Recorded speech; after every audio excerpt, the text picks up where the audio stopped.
కొన్ని విషయాలు స్పష్టంగా చూస్తేనో, స్పష్టంగా వింటేనో తప్ప మనం ఒక రూఢికి రాలేం. ఇప్పుడు ప్రస్తుతం బంగారు ధరలు చూస్తే ఈ విషయం స్పష్టమవుతుంది.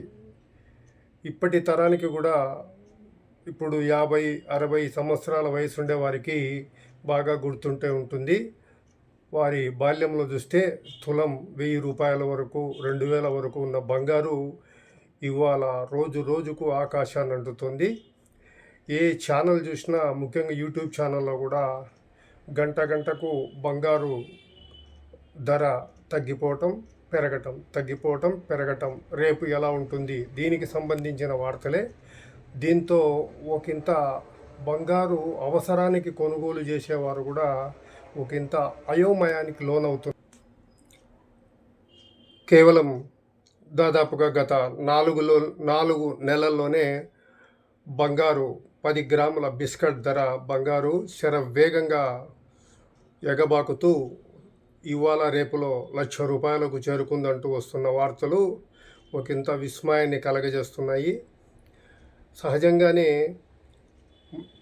ఇప్పుడు పెళ్ళిళ్ళ సీజన్ కావడంతో ఎంత ధరకు చేరుకున్నా కూడా ఇటు దిగువ మధ్యతరగతి వారైనా పేదవారైనా కూడా తమ తాహత్తులో బంగారు కొనవలసి వస్తుంది. బంగారు నగలు తయారు చేసుకోవడానికి మరి ఈ ధరతో వాళ్ళు ఒకంత ఉక్కిరిబిక్కిరవుతున్నారని చెప్పుకోవచ్చు.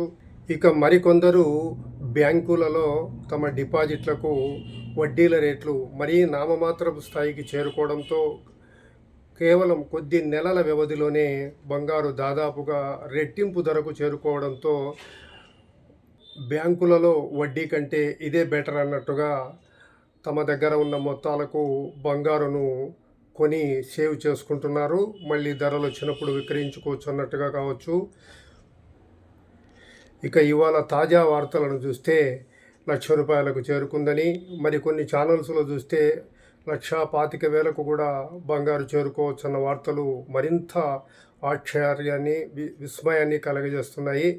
మరి ముందు చూస్తే ఇక బంగారు పెరగటం లేదా తరగటం అన్నది ఒక స్థిర సూచికలాగా లేకపోవడంతో కొంతమంది నిపుణులు ఏమంటున్నారంటే, ప్రస్తుతం ఉన్న పరిస్థితులను బట్టి చూస్తే బంగారును అమ్మటం కానీ కొనటం కానీ చేయవద్దంటున్నారు.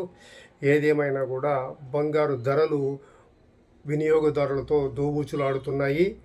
వారు చెప్పినట్టుగా ఎంతో అవసరం ఉంటే తప్ప బంగారు కొనుగోలు చేయకుండా ఉండడమే బెటర్. ఎందుకంటే ఇప్పటికే పతాక స్థాయికి దాదాపుగా ₹1,00,000 చేరుకోవడంతో ఈ జాగ్రత్త తీసుకోవాల్సిన అవసరం ఉందని నిపుణులు పేర్కొంటున్నారు.